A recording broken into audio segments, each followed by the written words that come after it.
This is Frank Yosa in another edition of the Wheel Estate Cam, blog.franklyrealty.com for all the rest of my writings. So today I want to talk about, I've talked a lot about discounting on the rebate, on the buying side, which is called rebates. Well, so on the blog, on the right-hand side, you can click on rebates and read more about my thoughts on that. And the punchline to that, by the way, is I used to rebate, but then I got good. So on the listing side, there's another opportunity for a consumer to quote unquote save.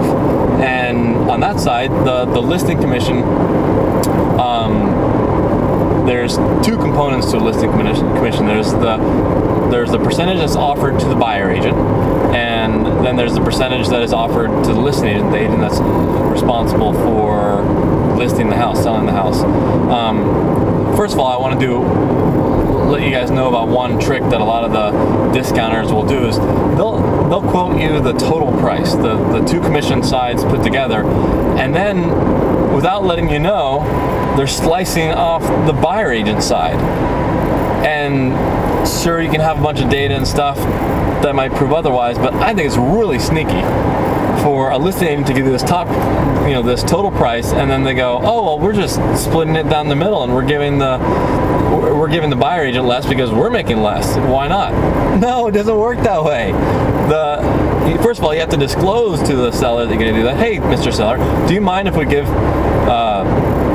between 20 and 30% less to the buyer agent so that they won't be incentivized to show your house as much?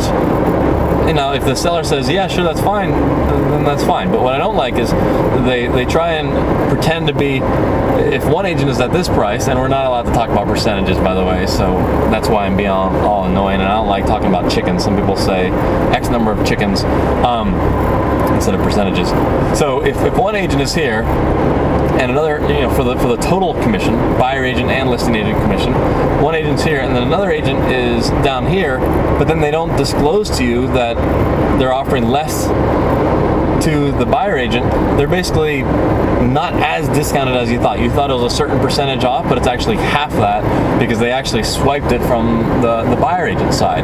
That's just not good business to not disclose it. Now, we can have an entire other debate whether or not it's good business to offer less for the commission. I don't think it is. Currently in Virginia, I can talk statistics.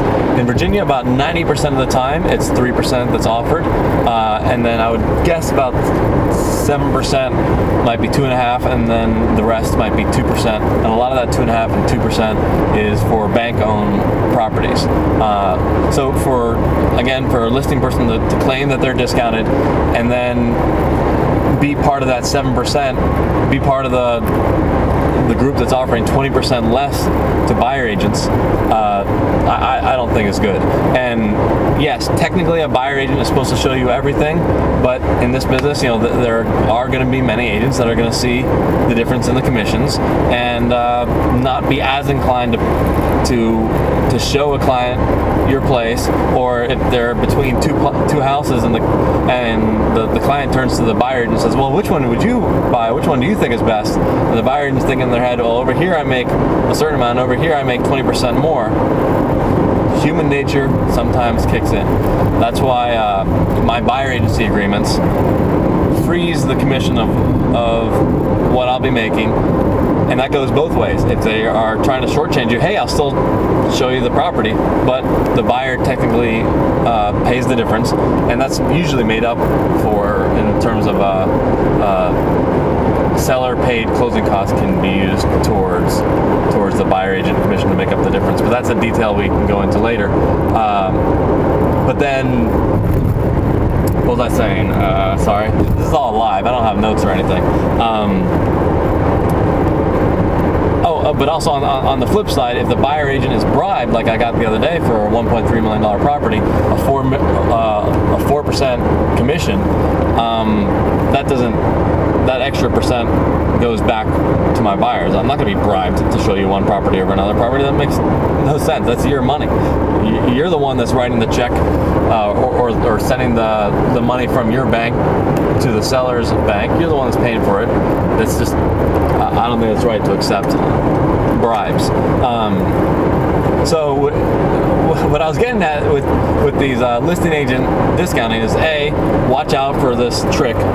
Hold on, passing a huge truck. Look at that. I'm heading over to VAR convention, and I'm doing a presentation on how to use video and how to not die while driving past a huge truck. So number one, watch out for the trick where they shave off part of the buyer agent commission to make their portion look better. But secondly,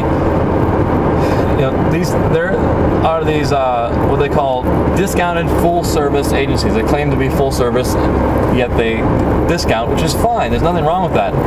But what is wrong with that is when I see when I show a property from another agent, and they do what a good agent is supposed to do. They follow up.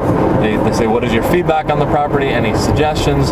What did you think about the price point? Is your client interested? Try to spark something, and maybe even a couple weeks later, if the buyer agent was so on it, follow up again and be like, hey, we got an offer. Are you interested? Stuff like that. That stuff is the stuff that gets you that extra $5,000, $10,000, $15,000. So twice now, I've gone to 2 different properties from 2 different companies that claim to be, full service and discounted, which sounds great. The Costco of real estate. However, I didn't get a follow-up phone call or a follow-up email to find out whether my client was interested in their property. I mean, I know it might sound like a little thing. Okay, you didn't get a follow-up email, and this is not even something that is in listing presentations where agents come by and say, these are the 10 things that we do, these bullet points. They probably don't even add in there.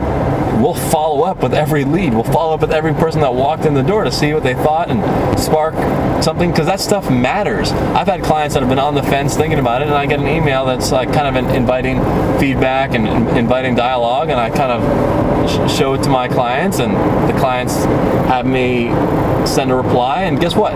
It started something. It happens. It works. So again, these listing companies that are supposedly full service, not doing this tiny, fairly easy process of following up. There's a lockbox that's with all the data that can be retrieved on the website that will show you exactly who went to the property. It's not that hard to fire them off an email, and I prefer emails instead of phone calls, because the emails you can actually send a link to the properties. Phone calls, I got a call saying, oh, what do you think of the property 555 Oak? And I'm like, I have no idea what you're talking about.